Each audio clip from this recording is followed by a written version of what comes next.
Right Vinod గారు, ఒక మాట క్లియర్గా చెప్పగలరా? మీ వాదన అది చూస్తుంటే కంప్లీట్గా వన్ సైడెడ్గా రేవంత్ రెడ్డి టార్గెట్ కనిపిస్తుంది. సేమ్ టైం అక్కడో ఇక్కడో బీఆర్ఎస్ వాదన ధ్వనిస్తున్నట్టుగా కనిపిస్తుంది. మీ వెనక బీఆర్ఎస్ లేదని గంటపదంగా చెప్పగలరా? 100కు 200% చెప్తా. బీఆర్ఎస్ అనేది అసలు నేను బీఆర్ఎస్కు ఒక 150% వ్యతిరేకం.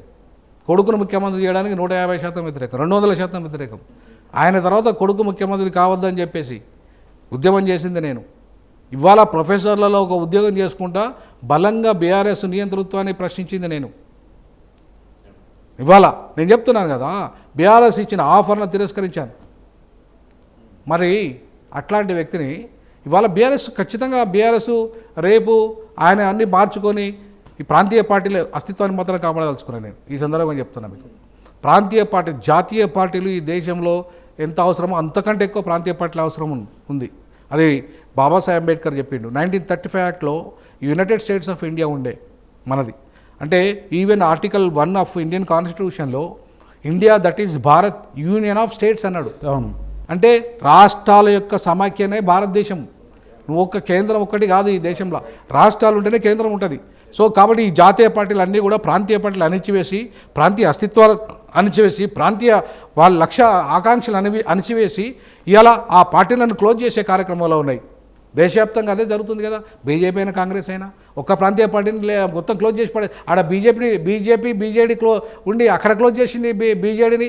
ఇక్కడ మొన్నటిదాకా ఈయన కేసీఆర్ అన్ని సహకారం తీసుకున్నావు స్టార్టింగ్ నుండి. ఇక్కడ ఈయనను క్లోజ్ చేసినావు. జగన్మోహన్ రెడ్డి సహకారం తీసుకున్నావు, అక్కడ ఆయనను క్లోజ్ చేసినావు. అక్కడ మహారాష్ట్రలో శివసేన తీసుకున్నావు, అక్కడ క్లోజ్ చేసేసినావు. అంటే మీరు మీ జాతీయ 2 పార్టీలు కలిసి కుమ్మక్కై ఉన్న ప్రాంతీయ పార్టీలు అన్ని క్లోజ్ చేసుకుంటారు. మీరు ఎప్పుడైనా క్లోజ్ చేసినది బీజేపీ, కాంగ్రెస్ కాదు కదా. కాంగ్రెస్ కూడా భాగస్వామ్యమే అందులో. ఎట్లా కాంగ్రెస్ కూడా ఎట్లా భాగస్వామ్యం అంటే ఈ దేశాన్ని ఎక్కువ శాతం పరిపాలించింది ఎవరు? కాంగ్రెస్ కదా. మొత్తం ప్రాంతీయ పార్టీలు ఈ దేశం ఈయన మొన్న వచ్చిండు. ఈయన ప్రాంతీయ పార్టీలు 4-5 క్లోజ్ అయినాయి. 70 ప్రాంతీయ పార్టీలు క్లోజ్ అయినాయి కాంగ్రెస్ వల్ల. 70 ప్రాంతీయ పార్టీలు, ప్రాంతీయ నాయకత్వము ఈ దేశంలో బలమైన నాయకత్వం క్లోజ్ అయింది కాంగ్రెస్ వల్ల. మరి ఇవాళ ఈయన వచ్చిన తర్వాత అంటే ఒక 5-6 పార్టీలు ఏమైనా క్లోజ్ అయినట్టుంది, అంటే దగ్గర పడ్డట్టు. తెలంగాణలో జరగబోతుందంటారు. 2 కాంగ్రెస్ బీజేపీ కలిసి బీఆర్ఎస్ను క్లోజ్ ఇలా స్పష్టంగా చెప్పాల్సుకున్నాను నేను ఈ సందర్భంగా. 8 ఎమ్మెల్యేలు ఉన్నారు, 8 ఎంపీలు ఎట్లా వస్తారండి? ఏ బేస్ మీద వస్తారంటున్నా? బీజేపీ ఏం చేసింది తెలంగాణ కానీ 8 ఎంపీలు వచ్చినాయి? రేవంత్ రెడ్డి సహకారం లేకుండా 8 వచ్చే సవాలే లేదు. కమింగ్ బ్యాక్ టు నిరుద్యోగుల, ఎటువైపు టర్ను తీసుకుపోతుంది ఇది అంతిమంగా?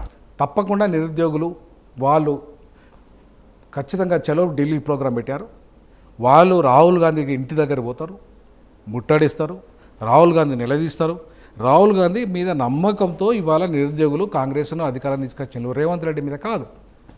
మరి రాహుల్ గాంధీని అడుగుతారు, మాకు న్యాయం మీరు చేస్తారా చెయ్యరా? ఇది మేము అడగదలుచుకున్నాం రాహుల్ గాంధీని. సో కాబట్టి విద్యార్థులు న్యాయమైన డిమాండు, మేము ఎట్లయితే తెలంగాణ కోసం న్యాయమైన డిమాండ్ను బలపరిచినము, వాళ్ళ వెంట ఉన్నాము. నిరుద్యోగులైన విద్యార్థుల న్యాయమైన డిమాండ్లు నెరవేర్చేదాకా ఖచ్చితంగా వాళ్ళ వెంట ఉంటాం. ఢిల్లీ కాక గల్లీ దాకా పోతాం. రాహుల్ గాంధీ నిలదీస్తాం, రేవంత్ రెడ్డిని నిలదీస్తాం. ఎవరైనా సరే ప్రజాస్వామ్యంలో మీకు అధికారం ఇచ్చింది ప్రజల యొక్క వాళ్ళకి సేఫ్ కోసం తప్ప మీకోసం కాదు. మీ కుర్చీలు కాపాడుకోవడము లేదా మీ ఆస్తులు కాపాడుకోవడం కోసం కాదు మీకు అధికారం ఇచ్చింది. ప్రజల యొక్క అవసరాలు తీర్చడం కోసము, మీరు ఇచ్చిన హామీలను అమలు చేయడం కోసము ఇవాళ మీకు అధికారం ఇచ్చిండ్రు. సో అదే హామీలు వీళ్ళకు కూడా ఇచ్చారు, నిరుద్యోగులకు కూడా. కాబట్టి నిరుద్యోగుల హామీలను నెరవేర్చామని మేము ముఖ్యమంత్రి గారిని కోరుతున్నాము. అది నెరవేర్చడం అంటే ఆయన మీద తిరుగుబాటు ఉంటుంది. ఖచ్చితంగా ఆ తిరుగుబాటు అనేది తెలంగాణలో ఎట్లా ఉంటుందో తెలంగాణ ఉద్యమకారులకు బాగా తెలుసు. అందరి దగ్గరికి వెళ్తాం, అన్ని ఉద్యమకారులు అందరినీ మళ్ళీ అందరూ వచ్చి ఈ నిరుద్యోగులకు సపోర్ట్ చేయమని అడుగుతాం. ఖచ్చితంగా గతంలో తెలంగాణ ఉద్యమం కోసం ఎట్లయితే చేసినామో ఆ రకమైన పోరాటాన్ని తీసుకోవాలని చెప్పేసి నిర్ణయించడం. భవిష్యత్తులో రకరకాల పోరాటాలకు ఒక వేదిక అవుతుంది. ఖచ్చితంగా సామాజిక తెలంగాణ అనే ఒక ఎజెండా రేపు రానున్న రోజుల్లో చర్చకు వస్తుంది. సామాజిక తెలంగాణ లక్ష్యంగా ఖచ్చితంగా నేను పనిచేసే వాళ్ళందరితో కలుస్తాం. థ్యాంక్ యూ వినోద్ గారు for joining me in this interview. అసలైన తొలి వెలుగు. ఫాలో వాట్సాప్ @ తొలి వెలుగు అఫీషియల్. అసలైన తొలి వెలుగు. ఫాలో వాట్సాప్ @ తొలి వెలుగు అఫీషియల్.